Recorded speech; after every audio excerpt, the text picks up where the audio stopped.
शिर्डीमध्ये जी घटना घडलेली आहे ती अत्यंत दुर्दैवी घटना होती.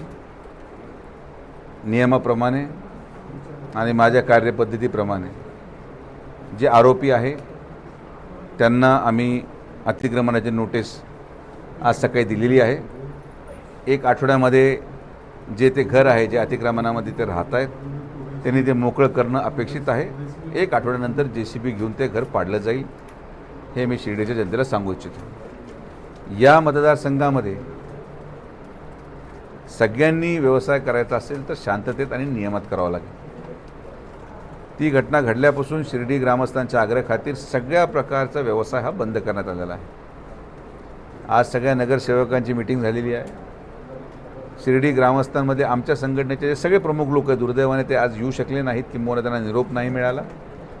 2 दिवसानंतर सगळे ग्रामस्थ एकत्रित बसून माझं नेहमी म्हणणं आहे की एका गुन्हेगाराची शिक्षा दुसऱ्याला देता कामा नये. एक नियमावली आता नव्याने आपण बनवणार आहोत. त्या नियमामध्ये आणि त्या निकषामध्ये जे लोक बसतील त्यांनाच एक ठराविक स्पेसिफिक लोकेशनला व्यवसाय करायची परवानगी आपण द्यायचा निर्णय घेणार आहोत. नियमावली काय असेल हे ग्रामस्थांनी ठरवायचं आहे. कोणत्या प्रकारचं साहित्य विकू शकतात याच्यावर पण निर्बंध घालण्यात येणार आहेत. तर साहित्य काय विकलं जाऊ शकतं हे आम्ही ठरवणार. कोणत्या लोकेशनला विकलं जाणार हे पण नगरपंचायत ठरवणार. कोण विकू शकतं हे पण नगरपंचायत ठरवणार. आणि मी तुम्हाला स्पष्ट सांगतो की यापुढे मंदिराच्या चारही बाजूच्या परिसरामध्ये कुठल्याही प्रकारे कोणालाही कुठलीही गोष्ट विकायला परवानगी दिली जाणार नाही. हॉकर झोन हे एस्टॅब्लिश केले जातील आणि हॉकर झोन एस्टॅब्लिश करून तिथंच त्या भागाव्यतिरिक्त कुणीही कुठेही व्यवसाय करताना आढळल्यास त्याच्यावर कारवाई केली जाईल. मात्र नियमावली ठरवायचा अधिकार हा सगळ्या ग्रामस्थांचा आहे. ते बसून ठरवतील आणि मग त्यांची नियमावली ठरल्यानंतर ती प्रक्रिया पुढे जाईल. गोष्ट लक्षात घ्या की आता प्रशासन म्हणून जेवढं आम्ही करू शकलो, पालकमंत्री म्हणून, आमदार म्हणून आणि नगरपंचायत म्हणून, आमच्या मानवीय दृष्टिकोनाच्या आता ज्या मर्यादा आहेत त्या संपलेल्या आहेत. जोपर्यंत संस्थांवर आता विश्वस्त मंडळ येत नाही आणि विश्वस्त मंडळ येऊन संस्थानच गोष्टींवर निर्बंध घालत नाही, तोपर्यंत या गोष्टी थांबवणं आता शक्य नाही.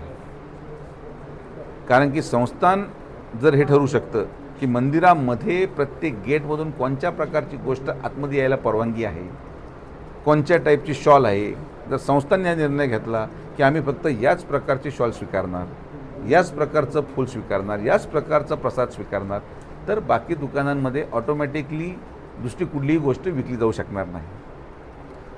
मंदिराच्या दरवाजावर ज्या प्रकारचं दर्शनामध्ये धानली होते त्याच्यावर निर्बंध नाही.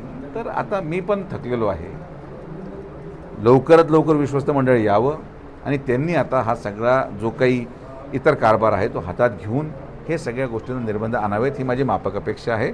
आणि ती गोष्ट मला वाटतं माननीय मुख्यमंत्री महोदय लवकरच करतील. त्याच्यावर निर्णय असा होणार आहे, जेव्हा ग्रामस्थांना मी आता सुचवलेलं आहे की यापुढे या तारखेपासून जो व्यक्ती लूट करताना सापडला त्याच्यावर गुन्हा दाखल होणार नाही. तो ज्या दुकानातून त्यांनी ते सामान आणलं हे सगळं करायला, त्या मूळ दुकान मालक आणि जागा मालकावर गुन्हा दाखल केला जाणार, हा निर्णय आम्ही घेतलेला आहे. कारण की नुसतं गरिबांना पकडून चालणार नाही. गरिबांना या गोष्टीसाठी प्रवृत्त करणारे जे पडद्याच्या पाठीमागं मोठे खिलाडी आहेत यांच्यावर आता गुन्हा दाखल करायचा निर्णय झालेला आहे. येणाऱ्या कालावधीमध्ये या नियमावली जाहीर केली तर हा निर्णय त्याच्यामध्ये होईल आणि मूळ जागा मालकावर गुन्हा दाखल झाल्याशिवाय हे थांबणार नाही. ग्रामस्थांची भूमिका, ग्रामस्थांनी मीटिंग घ्यावी. मी त्यांना विनंती केली आहे की 1 आठवड्याच्या आत तुम्ही मीटिंग घ्या, फार प्रदीर्घ काळ लांबू नका. तर मला वाटतं की आठवड्याभरात ग्रामस्थांनी नियमावली बनवल्यानंतर ती नियमावली आपण देऊ, त्याची अंमलबजावणी होईल. आणि आता आम्ही घाई करणार नाही आहे. सगळ्यांना विश्वासात घेऊन वन्स अँड फॉर ऑल हे झालं पाहिजे. प्रत्येक वेळेस बंद करा चालू करा, बंद करा चालू करा, हे चुकीचं दिसतं. तर ग्रामस्थांचा जो विश्वास आहे, ग्रामस्थांचा विश्वास आपण जिंकला पाहिजे आणि ग्रामस्थांच्या अनुषंगात निर्णय होतो. बाबा, नियमावली बाहेर येऊ द्या. तुम्हाला जे तुमच्या भावना आहेत त्याच माझ्या भावना आहेत. तुम्ही पत्रकार आहेत, ग्रामस्थ पण आहात. जेवढी काळजी तुम्हाला तुमच्या परिवाराची त्यापेक्षा जास्त काळजी मला तुमच्या परिवाराची आहे. तर जे नियमावली बनेल हे पूर्णपणे वॉटर टाईट राहणार. आणि तुम्हालाही माहिती आहे की आज महाराष्ट्रामध्ये किंबहुना जिल्ह्यामध्ये गुन्हेगार प्रवृत्तीच्या लोकांविरोधात बोलणारा मी कदाचित एकमेव लोकप्रतिनिधी जेवढं ओपनली कारवाई करतो आहे.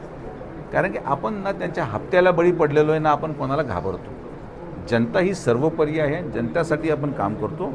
तुम्हाला आलेल्या नियमावलीमध्ये कुठल्याही प्रकारे गुन्हेगारीला यामध्ये वाव मिळेल अशा प्रकारे तुम्हाला कुठलाही नियम दिसणार नाही.